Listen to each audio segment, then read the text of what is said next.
Bonjour, ici Mélanie Tremblay et bienvenue à la machine à écrire. À la leçon précédente, vous avez appris à reconnaître les propositions indépendantes. Dans cette leçon, vous apprendrez à identifier les propositions principales et les propositions subordonnées. Avant de commencer, faisons un bref retour sur la leçon précédente. Pour identifier le nombre de propositions indépendantes dans une phrase, il faut d'abord identifier les verbes conjugués. Chaque verbe conjugué se retrouve dans une proposition.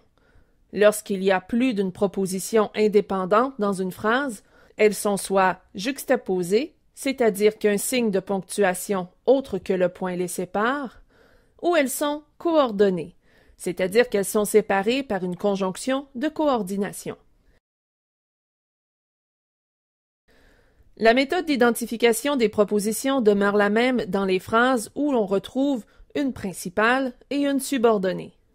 Observons la phrase suivante. Marie fait réparer son ordinateur qui est brisé. Dans cette phrase, les verbes conjugués sont fait et est brisé. S'il y a deux verbes conjugués, il y a deux propositions. En plus de trouver les verbes conjugués, il faut identifier un autre élément dans la phrase qui indiquera que les propositions ne sont pas indépendantes.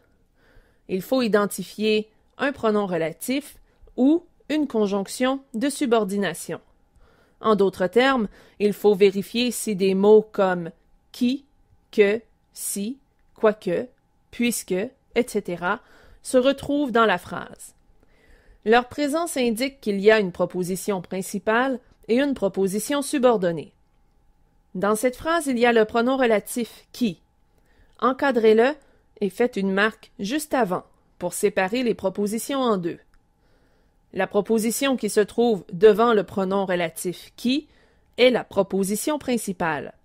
Celle dans laquelle se retrouve le pronom relatif qui est la proposition subordonnée. Pour quelles raisons ces propositions s'appellent-elles principales et subordonnées? C'est que sans la présence du premier segment, c'est-à-dire la principale, le deuxième segment n'a pas de sens. Les propositions subordonnées dépendent toutes d'une proposition principale.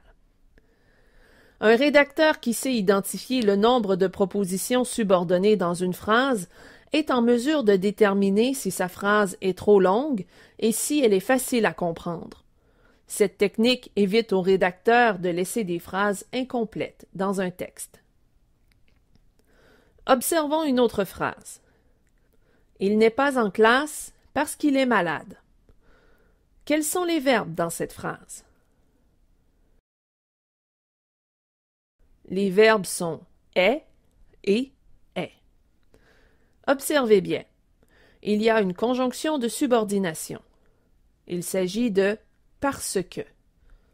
Nous l'encadrons et insérons une marque de séparation juste avant.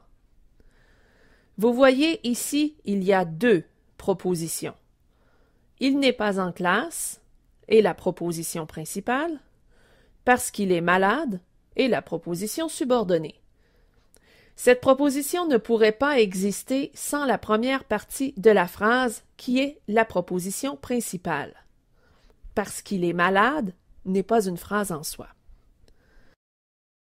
À votre tour maintenant. Dans la phrase suivante, indiquez le nombre de propositions. Appelle-moi quand tu arriveras à la maison. Quels sont les verbes conjugués? Les verbes conjugués sont appelle et arrivera. Il y a donc deux propositions. Est-ce qu'il y a un pronom relatif ou une conjonction de subordination? Quand est une conjonction de subordination. Alors, on l'encadre et on fait une marque juste avant. Les propositions dans cette phrase sont donc « appelle-moi » et « quand tu arriveras à la maison ». Laquelle est la proposition principale? « Appelle-moi » est la proposition principale. Donc, « quand tu arriveras à la maison » et la proposition subordonnée, parce qu'elle est introduite par la conjonction de subordination « quand ». Encore une fois, dans la phrase suivante, indiquez le nombre de propositions. Quoi que tu dises, quoi que tu fasses, tu seras toujours mon ami. Quels sont les verbes conjugués dans cette phrase? Les verbes conjugués sont disent, fasse et sera. Il y a donc 3 propositions. Est-ce qu'il y a un pronom relatif ou une conjonction de subordination? En fait, il y a 2 conjonctions de subordination, quoique et quoique. On les encadre et on divise. Les 2 propositions sont donc appelées propositions subordonnées conjonctives. La première, quoi que tu dises. La seconde, quoi que tu fasses. La proposition principale est donc tu seras toujours mon ami. Remarquez que dans cette phrase, la proposition principale est placée à la fin, une situation qui se produit fréquemment en français. Les propositions subordonnées conjonctives vont tout de même dépendre de la proposition principale, même si celle-ci est placée à la fin. Récapitulons.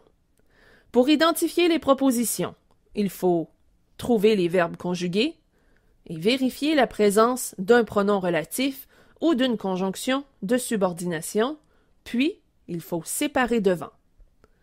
Souvenez-vous qu'une proposition subordonnée dépend toujours d'une proposition principale.